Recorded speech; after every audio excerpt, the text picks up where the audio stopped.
Turn it down. You just got to turn them down over there. Bill, I don't know how to work all your stuff. Oh, Michael, I'll fix it for you. A lot of cables. Fix me. Yeah. Fix my Fix my headphones. I'll wait. I'll be fixing Felix. Don't worry. All right, fine. Oh, I'm good. This is the podcast version. Yeah, right. You're right. No, Christ. All right. Welcome in, everybody, to That Diva month. Show. Yeah, that TV show. Bill, fix my ears. Better. There it is. There you go. There you go. Cool. All right. So good. Vegas month on Yeah. That Movie Show. Yeah. Here on New Age Insiders Pop. And we're live on twitch.tv/New Age Insiders TV. Doing the thing, man. Yeah. We are live. And we're talking Martin Scorsese's Casino, if you couldn't tell by the groovy sound effects. Or the trailer. Well, that too. But some people, if they're watching back or listening back, they're not going to get it. We tend to reference the trailer a lot and then realize, shit, copyright. We had to cut it out. We had to cut it out. That's right. That's why you got to watch live. Yeah. Watch us live.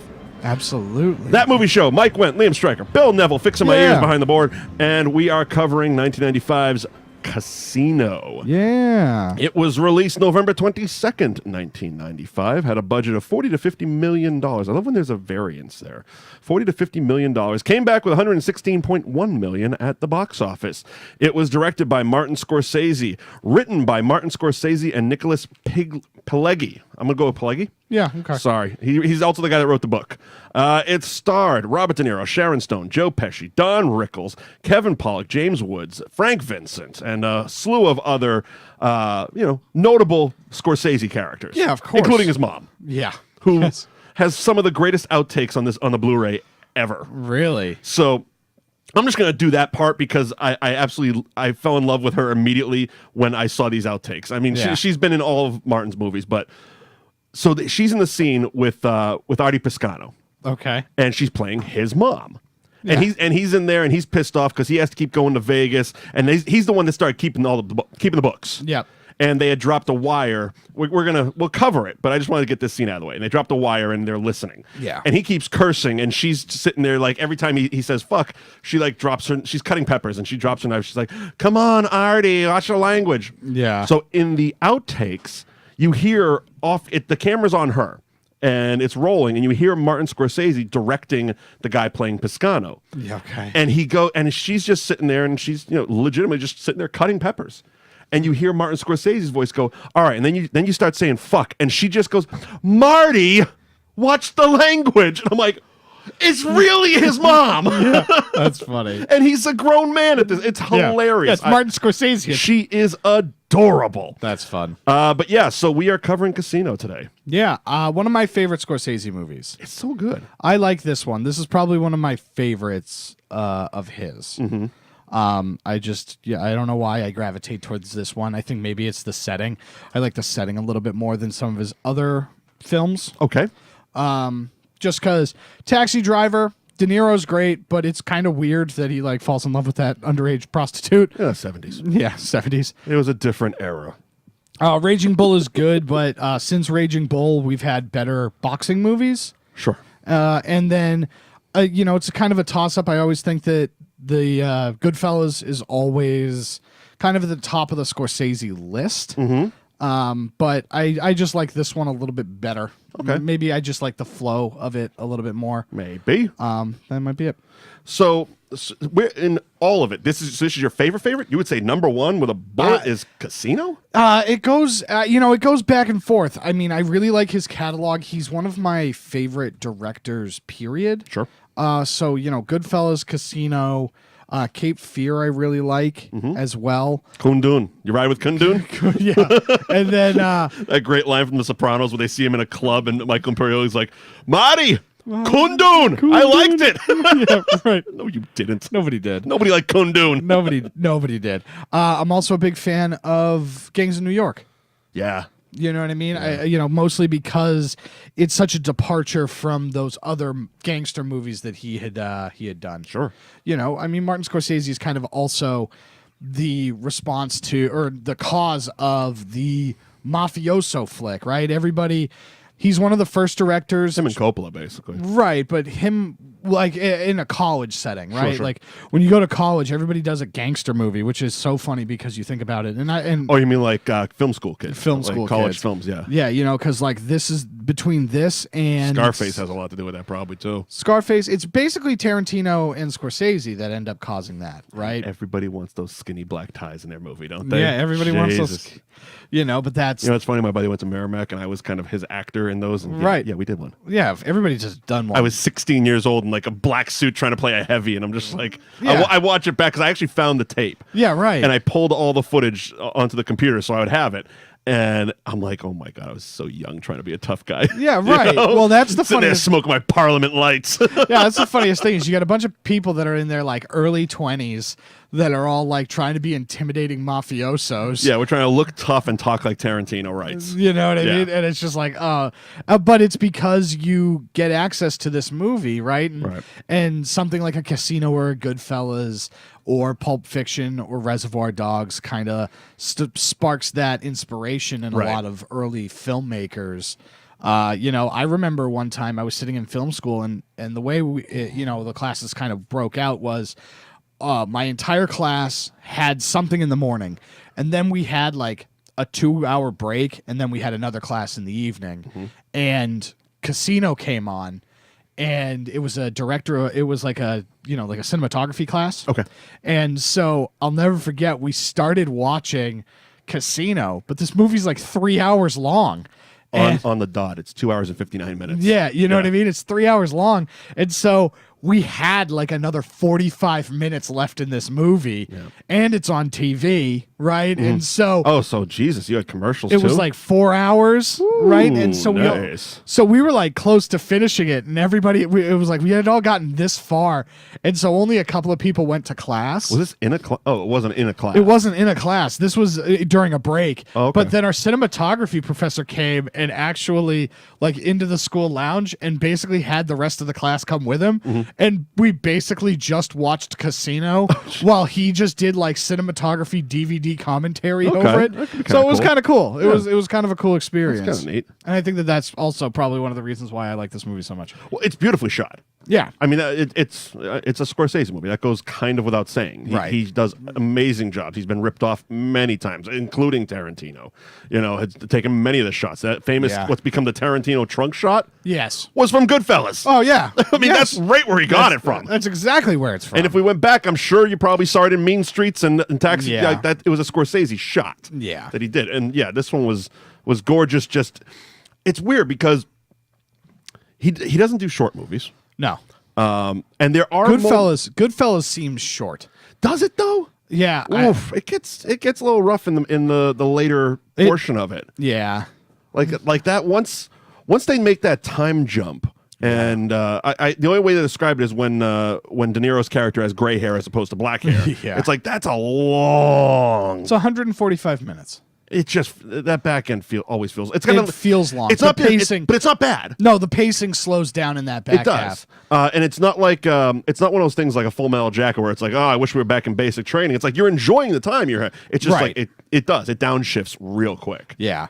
But this doesn't really downshift. No, it stays consistent throughout the entire thing, and if anything, it ramps up, right? Because by the time we get to the stuff with Ginger driving into the house, basically, and it keeps it's I mean, it's a movie fueled on cocaine, and it keeps that pace, like especially in those moments when the characters are all fucked up on cocaine. It's like you feel that because it's just that the way he's cutting and the way the music's slamming. Yeah, the other thing too that I kind of it's really fun watching these movies again because it's like, yeah, I've seen Casino a million times, but now I'm, because of this show, watching so many things that it's very interesting watching these movies in conjunction with each other, because I actually felt a lot of the same things I felt about Boogie Nights with this, where it feels like it's also a story of people that outlive the time.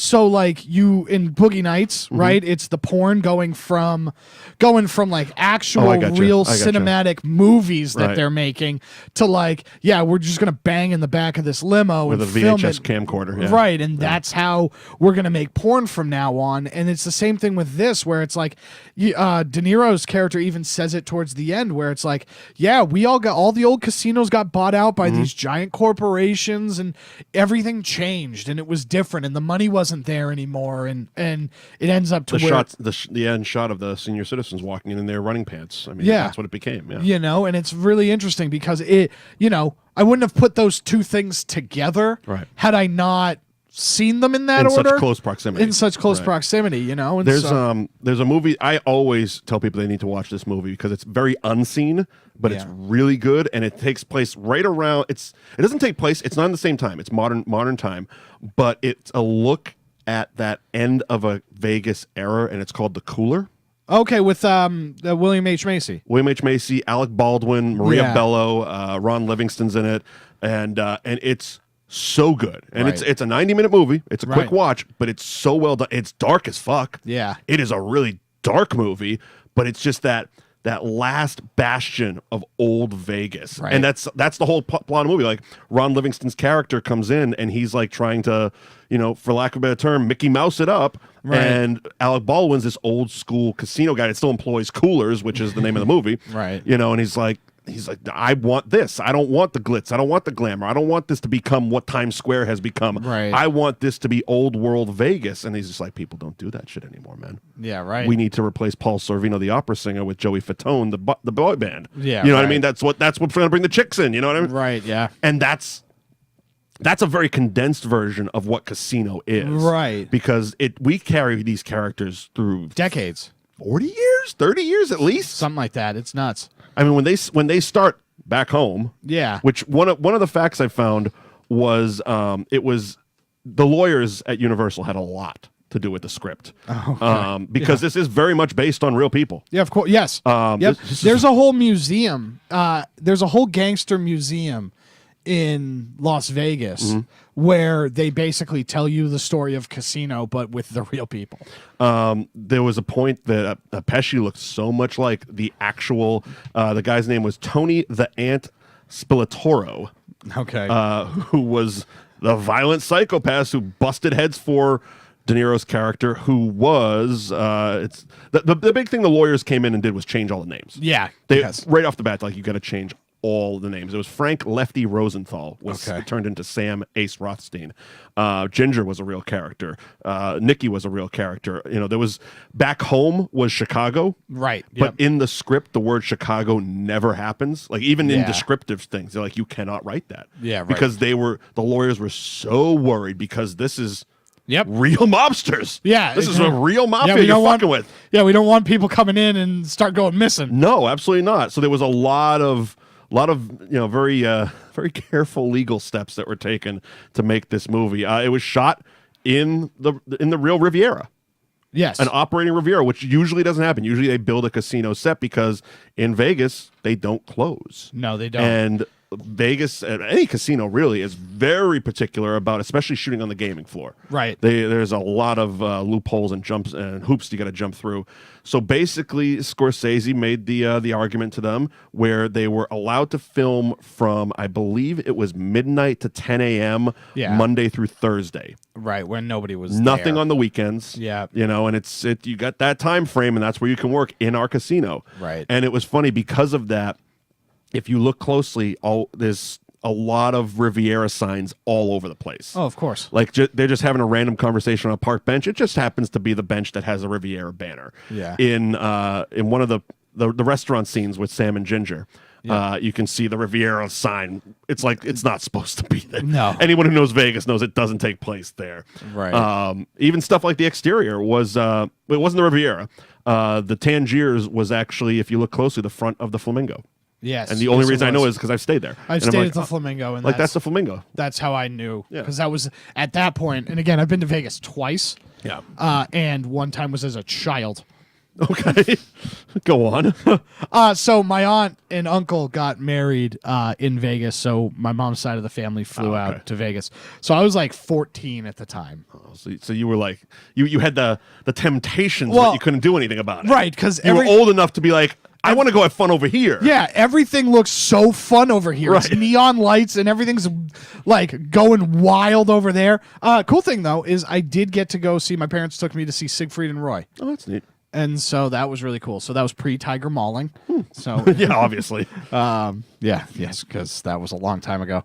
But yeah, it was really fun. And then the last time I went to Vegas as an adult, and we stayed at the Venetian. Ooh, the Venetian, which I would highly recommend to anybody. Well, slash if somebody that works in the Venetian or the Palazzo wants to put us up, sure, I'll come. We'll go and do movie reviews from there. Yeah, we can do that. Yeah, I mean, actually, the reason we're doing Vegas month is at the end of the month. I'm going to Vegas. Right.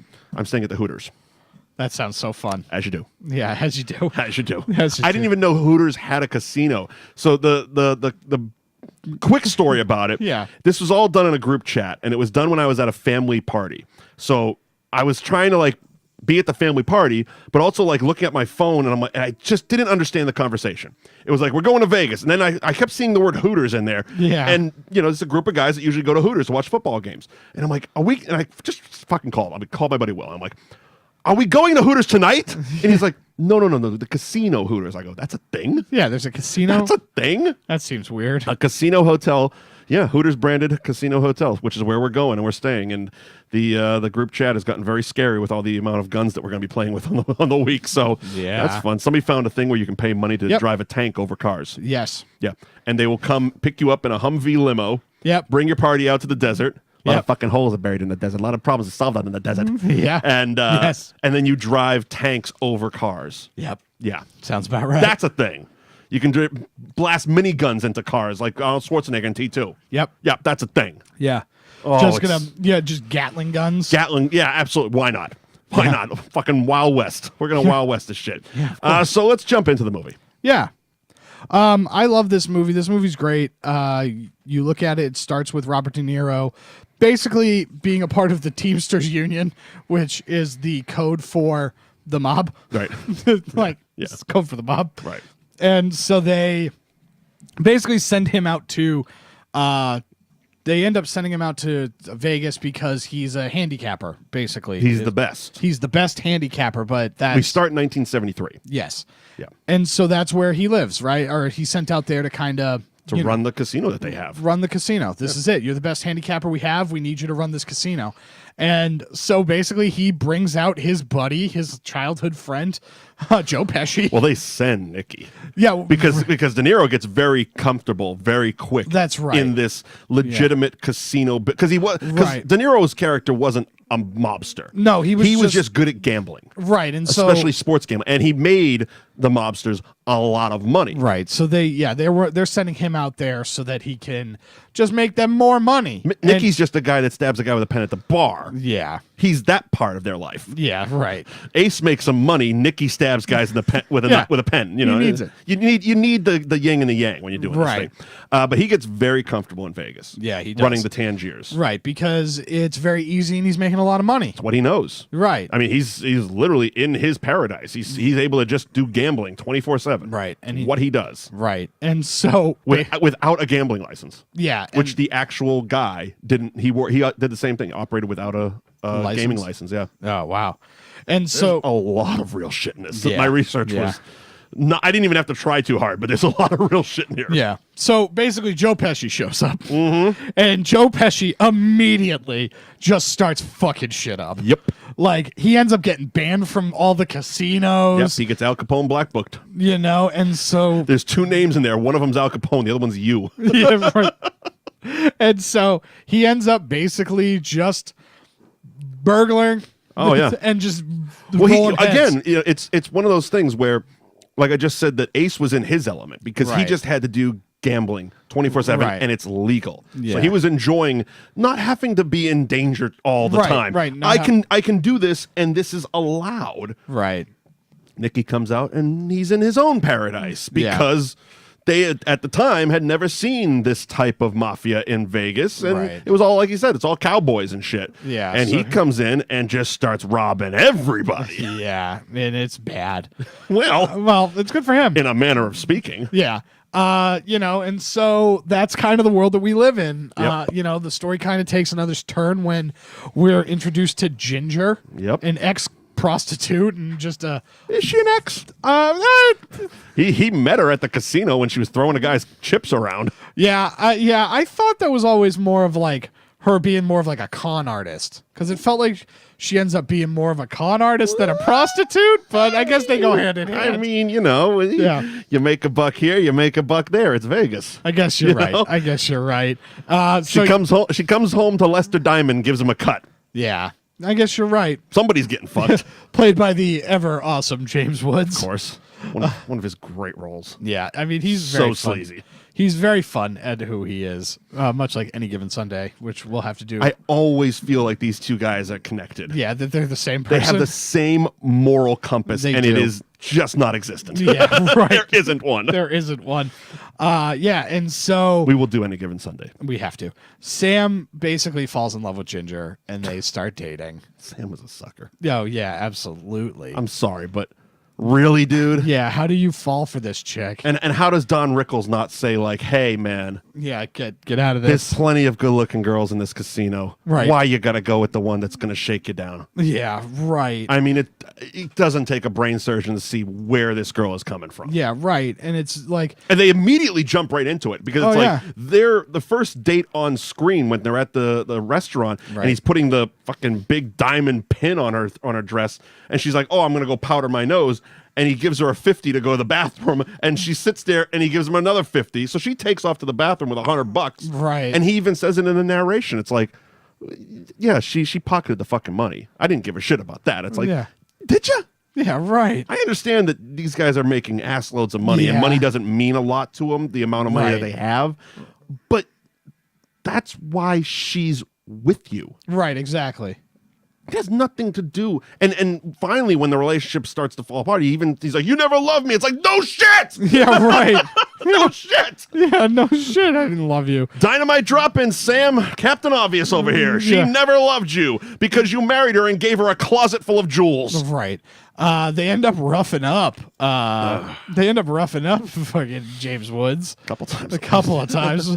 And basically, yeah, just that's basically Lester Diamond. What a great name. Lester Diamond. He's trying to get money out of Ginger, like so that kind of. Well, he's not trying. He's straight up Oh. getting money. And it started with him just collecting money from her. Right. And then once she married Sam, it was like she'd just randomly ask for money here. And she obviously had an allowance account Right. type of thing that she was siphoning off to him. But it was when she Yeah. came out and was like, "I need 25 grand. Oh yeah, that's right. And he's like, "Why? Why?" Why?" And she wouldn't tell him. I mean, come on, you're a con artist. Make up a lie. Like, Right. I mean, you should be able to have these lies Good to go. You good to go before rapid you fire. Already one in the chamber. before you asked for the $25,000. You should have constructed it. It's not. Yeah, I mean, even he's like, it's not like you're asking for a couple $100 or $1,000, but Right. 25 grand. It's like, now I want to know. Yeah, right. Now I got to know, what are you spending 25 grand on? So, he doesn't give it to her. No.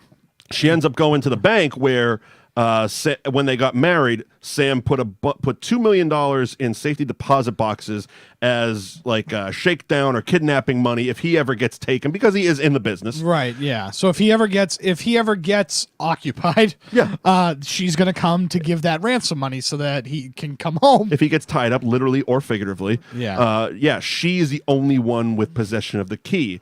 Where we Right. get the bank manager scene where he's like, "You must really trust your wife," and the Yeah. audience is like, "Don't do it. No. Don't. This is gonna go bad." Yeah, and sure enough it does. She takes 25 grand out, puts it in an envelope, takes it to a shitty diner on the edge of town, and is then met with Ace and Nicky and a bunch of hoods. Yeah. A bunch of hoods there. They drop Yeah. their Lucky Strike cigarettes and beat the shit out of James Woods. Yep. And he gets his ass beat. Oh, bad, yeah. He It was- gets it's the beatings in this movie are really good. Oh, they're like really brutal. well done. Yeah, we'll get to They're very violent. we'll get to Nicky's later, because Yeah. that's one of my favorite scenes ever. Yeah, I mean, it's just they did the violence they did very well in this movie. Right. And this is before the age of any digital shit. It's all practical. Right. You know, you're getting punched and you got your sponge of blood in your mouth. Yeah. You know what I mean? Right. They did a really good job on it. And yeah, so we got and Nicky is starting to cause a little bit more problems. Right. Has he been black booked yet? He's already been black booked. So he's already opened the gold rush. Yeah. Which another great scene. Right. That pan across of this all the guy, and he's introducing everybody. I'm not going to go down all their names, but it's just panning across the windows of all these just hoods sitting there looking out the window mean, and then it gets to him and he's in the fucking hard foreground. I'm like, yes! Yeah, right. The Stones are playing. Oh yeah. Yep. We couldn't afford the Stones, so we had the tumbling rocks. Not tumbling dice though. Tumbling. See, he does Vegas too. Yeah, he does. I hear we're getting good recommendations for more dice. Oh God. People want to hear dice a lot on this show, as they should, because it is one of the most terrifical impressions you'll ever hear. Speaking of dice, I'm hearing those 1-star reviews rolling in. I am loving them. That's because I'm the 1 star here. That's what I am. Jim, I'm a fucking star. Thank you. And I do the Vegas thing at the casinos, right? Yep. Like I'm telling you, and then I do the show, and I do a little gambling, and I get the broads. They come to the shows, right? And I turn them on. It's not too fucking hard. Hickory dickory, yay! It's the same act from there. See, and then I'm a slot guy, not the slot guys, but a slot guy. I drop a couple coins. I can do this forever until somebody fucking interrupts me. Oh no! I'm gonna see how long you can go. So, to summarize, yes. In order to stop dice, you Yeah. have to allow us to do a Fort Fairlane. Okay. That's good, but I want people. Your people gotta vote for that. They gotta send in the tweeters. Oh God. And I'll the my vote for it. faces. I'll vote for it. The Insta shams. Fine.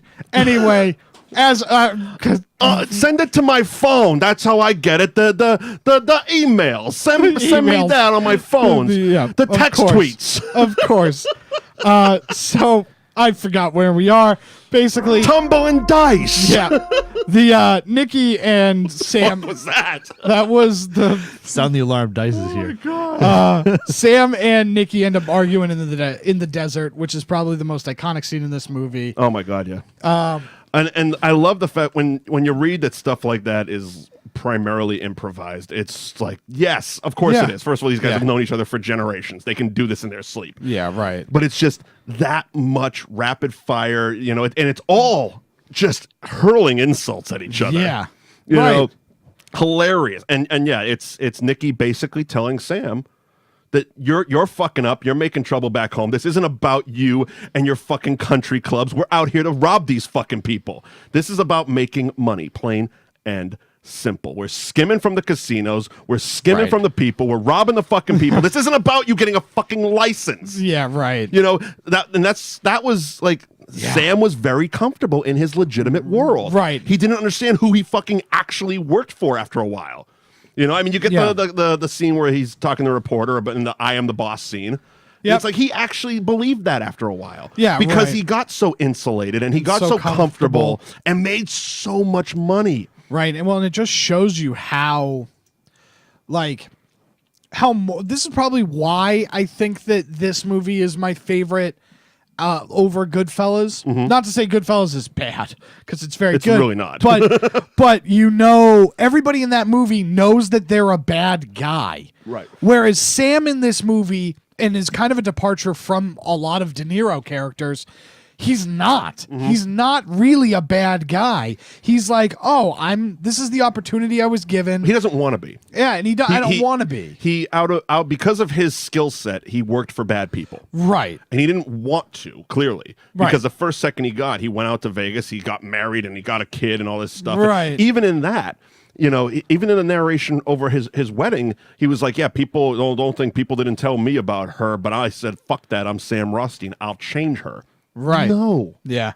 You won't. Right. Because she doesn't want to. Right. And just like Nicky doesn't want to. And the bosses back home aren't gonna change. Yeah. You're the only one that wants to go legit in this situation here. Yeah, right. And it's not going to happen. No.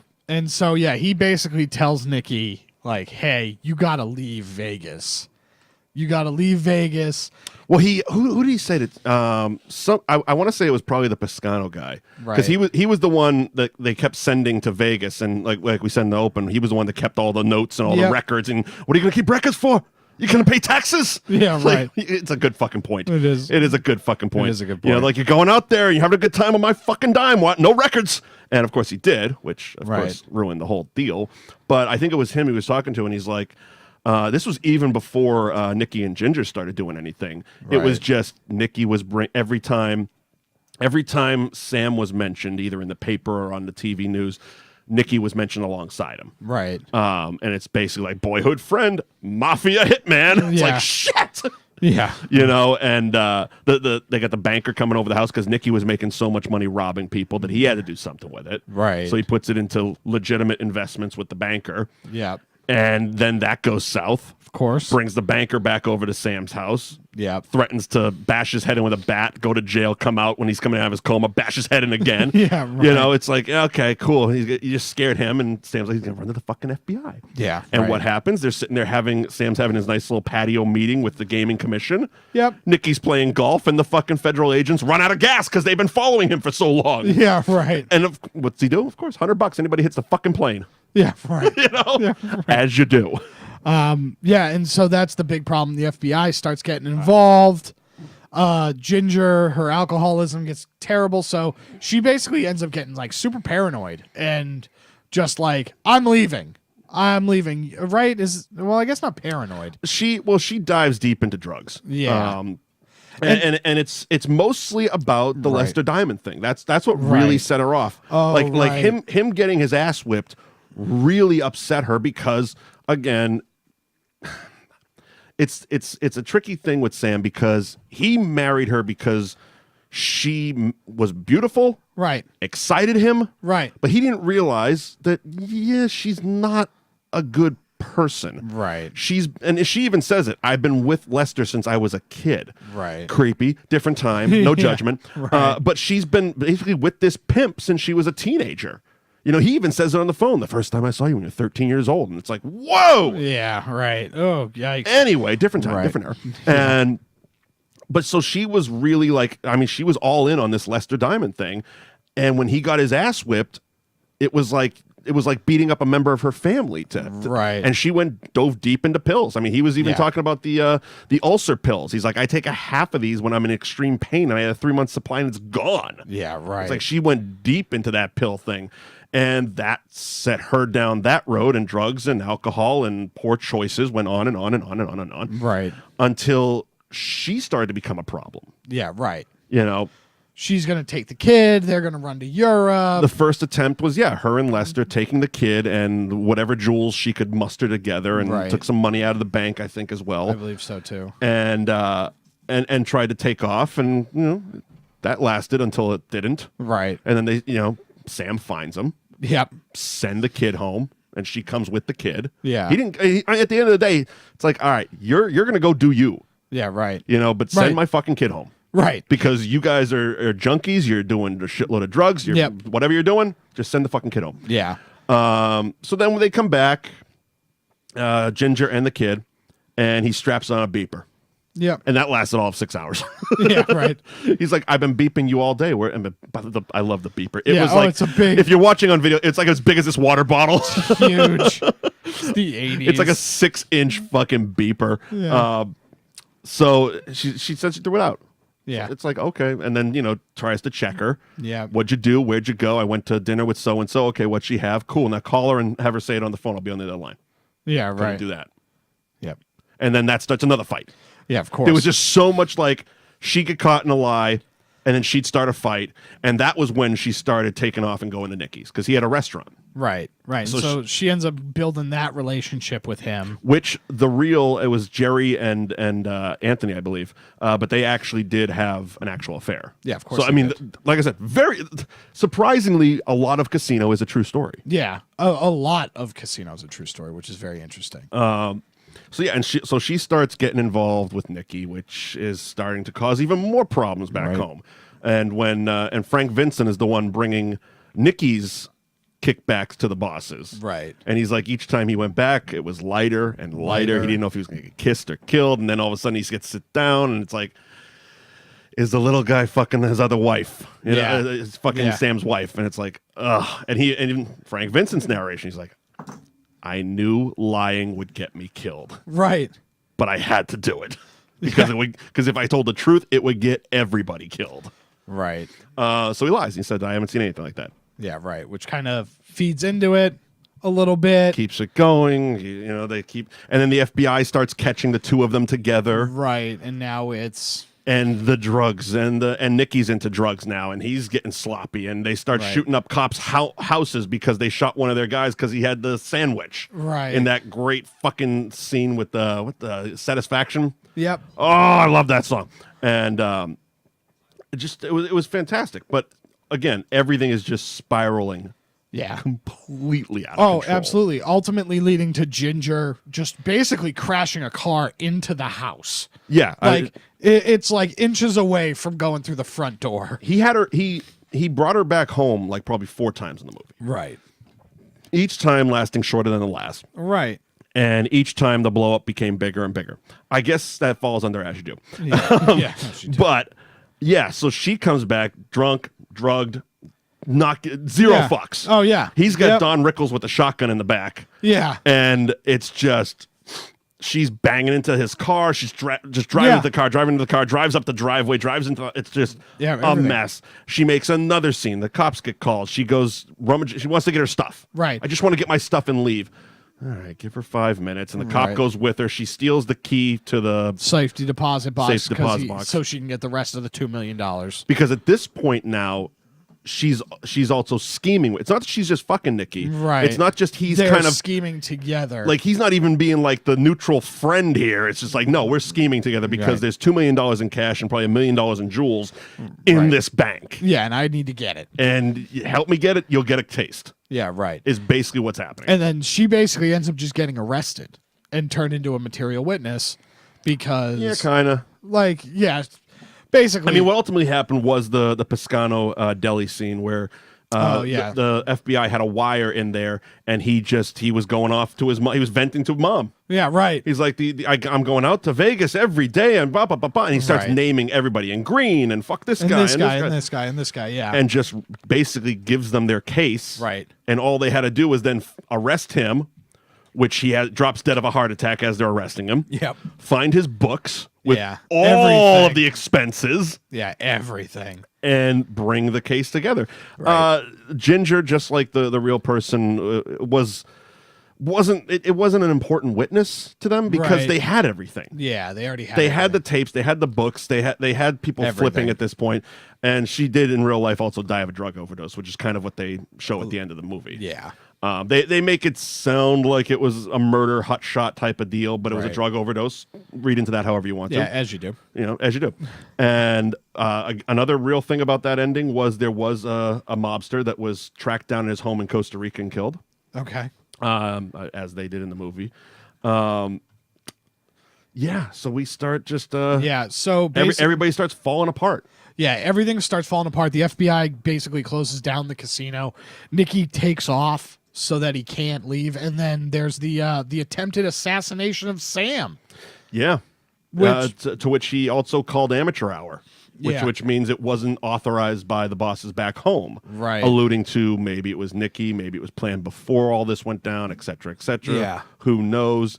Maybe Lester Diamond's coming back from revenge. I think that's the sequel. Yeah, right. He runs into Will Hunting, who's already on the run from Boston. It's a whole crossover thing. And he's a part of a secret government agency. Exactly. But again, another true part of the real life story. Yeah. The actual Rosenthal was the guy's actual name, survived a car explosion. Yeah. Bombing, I guess you could say. Yeah, it was a bombing because I think he explained it, and I think it's accurate to what actually happened. This particular car has a reinforced, underplate under the driver's... This model of the Lincoln that only people in the factory would know, there was just this metal plate under the driver's seat that wasn't under the passenger seat. And they clearly put the bomb under the passenger seat. Right. And so saved his life. It gave him that extra split second to jump the fuck out of the car. Yeah, to get out of the car before it like really engulfed. Right. So, he still suffered some burns, but you know. And then Nicky comes out of hiding, Yep. much like the actual Anthony Spilato did, and him and his brother, Yeah. in the movie, in real life, got beaten to death with baseball bats and buried alive. Yeah, that's the brutal. That was grisly. It's grisly because the whole idea is that they think that Nicky had tried to kill Sam, and that wasn't authorized. So It was also, and it was explained, they were loose cannons. right, you had to tie up the loose ends, And it's just, he wasn't worth the risk. yeah, it wasn't worth the risk anymore. Yeah, So his buddy, Frankie Marino, yeah, played by Frank Vincent, yep, was the one that fucking beat him down. yeah. So Brutal. It's brutal. That scene in the And he was cornfield- motherfuckering him too. He's like, you and your fucking bro. Like, it's like, yeah, because he's been the one that's had to go home every time. Right. You can understand his frustration. Oh, yeah. Where it's like, yeah, you've been putting me in danger this whole time, asshole, while you're fucking that guy's wife. Yeah, who was a right. junkie anyway. Yeah. Now here's my thought, and as we summarize the movie, I feel because it's long, and I was thinking about this today, and I'm like, how would this? Because you would need a major plot point to be taken out. Right.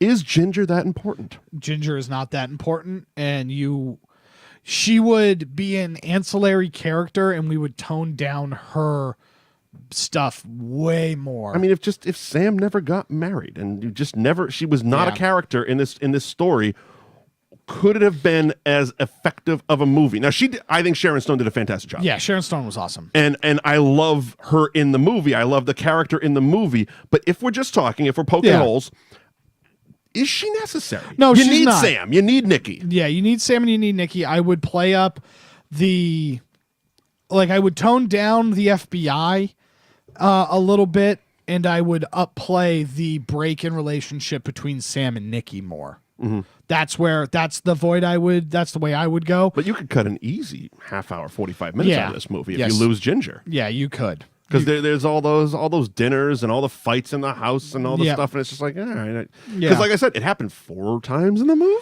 Yeah, it becomes a central plot point as his relationship, and really ultimately it doesn't mean like the only thing that It really didn't mean anything until the third act. right and at that point, they were going down anyway because of fucking Piscano in the deli. yeah, right. So, did they really need her? No, they didn't really need You know, her. it was just okay. Well, we need a woman, We need a woman. Yeah, we need a sexy woman to be in this movie to be eye candy. and it did. And I will also say it did humanize Sam. It does Because you can tell he's someone who does want a family and he does want to settle down and live a normal life. Right. Where I guess if there wasn't a wife and a kid part to his story, it's not as effective. there would be the argument, well, he's just another one of these mobsters. Yeah, right. Yeah, Maybe he's a little softer than Nicky, but he's still just one of these guys. Well, it also just stacks him up a little bit, and it does a lot for his character development in terms of what he's trying to accomplish as, like, I want to be legitimate, and I wish I could quit the mob and then just work at this casino. Right. He really did, too, and that's what he ended up doing. He went back in the end to being a bookmaker. Yeah. Running a sports book. Yeah, in San Diego, of all places. Yeah, exactly. Why not? Fuck Yeah. it. It's nice. Nice weather all year round. Yeah, so that's where he ends up, and it's funny because I'm pretty sure that's how the monologue ends. Is like, yeah, I completed the circle or something like that. Yeah. I think the actual quote is and right. I ended up right back here where I started or something like that. Because they kicked the mob out of Vegas. Right. Corporations bottom up. They Disneyland the hell out of the Yep. whole Vegas. It's a place for families and senior citizens and penny Yep. slots and shit like that. It's like it's not Yeah. old school Vegas anymore. And yeah, you had to go somewhere. Right. He still has this skill, so he went back to the only thing he really is good at, Right. and that's making book. Yeah. Good for him. Right back where I started. I really like this movie. I think this kind of also ties into something that I'm very excited about is the upcoming The Irishman. Yeah. Everybody's getting back together. The band is getting back together with Scorsese for a Netflix movie. And it's going to be interesting because in the last few weeks, especially, I know Steven Spielberg came back out against Netflix and movies like that because he doesn't.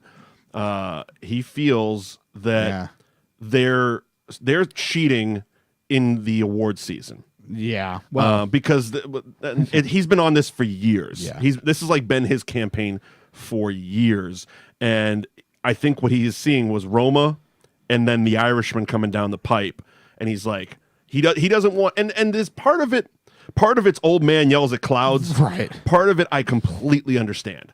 Because he feels they're killing the theater experience, which I still enjoy. And that part of it, I'm like, yeah, I do like to go to the movie theater and watch a movie. Yeah, but at the same time, you're looking at the presenting sponsor of that movie show, the radio version on North Shore 104.9, Showcase Cinema, and other theaters are combating that by making a subscription model for their movies. And, it's like they're competing with your home, and they always knew that. That's why the chairs got better. Right. That's why the food got better. That's why they put bars in the theaters. That's why, all this stuff. And now the subscription services. That's the big one to me. The big one to me is that for the price of, and this isn't like an actual plug, right? Sure. For Showcase Cinemas. That's the next show. That's the next show. But it's like, between Movie Pass and Stubbs A-List and Showcase Subscribe, you basically, for the price of one ticket to a movie, you get multiple, whether it's 1 a week, 3 a week, 2 a week, 3 a month, whatever. You have the ability to now see these movies. The more of the streaming services that came out and are coming out, they had to do something to compete. Right. Plain and simple. I mean, there's still going to be plenty of people. Avengers is still going to make billions of dollars. It's not like they're going to lose that much money. But and again, another point that Spielberg made that I do agree with is that what they've done with Netflix and stuff is they're taking more of the indie movies, which is then forcing the studios to just pretty much focus on the big event pictures like Avengers, like Avengers or Captain Marvel or the comic book movies, the Transformer movies, whatever the big event picture is. They're focusing on that, and the independent movies are seeing less and less theater time. Which is why every year, the last few years in the Oscars, it's like, I didn't know where to see this movie. Yeah, because it's at a limited release. But what Netflix has come out and said that they're going to do is, starting with The Irishman, is it's going to be the first Netflix movie to get a wide theater release. Right. And because technically they can still do what they did with Roma. You put it in one theater in LA for 3 weeks. There's your award season. Yeah, right. Okay? Yep. But this is going to be, and it's not only just in theaters. They have to start releasing box office numbers, which Netflix has never done. Yeah, right. They wanted to say what was it was maybe Bird Box, where it was watched like in the first day by like X amount of millions of people, and they're like, it would have opened at $200 million. It's like, would it have? It's Bird Box. Yeah, you know what I mean. Now they're going to have to actually start releasing, box office numbers and stuff like that, especially when they put stuff like The Irishman in theaters. Right. And even the actors, De Niro has come out and said, this is a movie that deserves to be on the big screen and have the theater experience, because he's an old school guy as well. Right. Well, I think that there's a time and a place. You know what I mean? Like, there are certain movies where it's like, I don't need to sit in a movie theater to watch this. But there are also some where you're like, I want. But there's some that I want. I want to see this on the big screen. So. But also on the flip side of the coin, The Irishman probably wouldn't have been made, or at least not made the way they're doing it, without Netflix's money. So you got to respect that side of the coin too. Yeah, the budget's somewhere between $175 to $200 million. Yeah, they're doing a massive. I read some of the CGI stuff they're doing. They're going to Industrial Light and Magic. Oh wow! Because they're gonna all these characters. De Niro, Pesci, Pacino, Keitel are playing 4 generations of themselves. So 4 decades of this character without makeup. Yeah. So they're not doing they're not trying to de-age him with makeup. It's all done digitally. Weird. Interesting. So it's going to be very interesting. And my guess is it's going to be pretty fucking groundbreaking when it does come out. Yeah. It's either going to work or it's going to be an abysmal failure. I'm pretty confident with, they got... If Industrial Light... It's going to probably work. You got Scorsese going to Industrial Light and Magic. Yeah. Almost a $200 million movie. Yeah, I think we'll be okay. Gangster flick. It's like... I think we'll be okay. I think we're going to be okay. I think it's going to be pretty fucking spectacular. Yeah. So that is Casino, 1995's Casino, here on That Movie Show. Continuing this month of Vegas. Next week, We're going to be on the edge of the desert when the drugs are about to take hold. We're doing Fear and Loathing in Las Vegas, baby. Hunter Thompson. This is one of my, I cannot say favorite movies. I love this fucking movie. Yeah, it's fun. And it's never fun. On TV. No. Well, So it's it's one too of those bonkers. It is so good. I cannot wait to tell my stories of doing Hunter S. Thompson all through Switzerland. Yeah. That's a real of course. thing that happened. Yeah. Right. Fear and Loathing in Las Vegas coming up next week. Of course, you must subscribe to New Age Insiders Pop on literally all podcasting apps. Follow us on Facebook, Twitter, Instagram, wherever the hell you're going to do it. Social media, at Mike Wendt, at Liam NAI, at Bill Neville NAI, hashtag that movie show, and let us know that you want us to do a Ford Fairlane episode so I can stop doing dice and stop pissing off Bill and Liam. I know, Christ. And definitely, any movie you want us to cover, any movies you want us to check out, please let us know on social media. Audio and video archives, newageinsiders.com. Yep. And don't forget about our radio show. Yeah. It is on every Saturday morning here in Massachusetts. It's on North Shore 104.9. Yep. You can also get it on northshore1049.com. So you can listen on. It is on live Saturday mornings at 9 a.m. And then we get it up video and audio later in the weekend. Yeah, it's going to be a ton of fun. No, I think that's it. All right, cool, man. Bill, thank you. Alrighty. See you next week. Bye.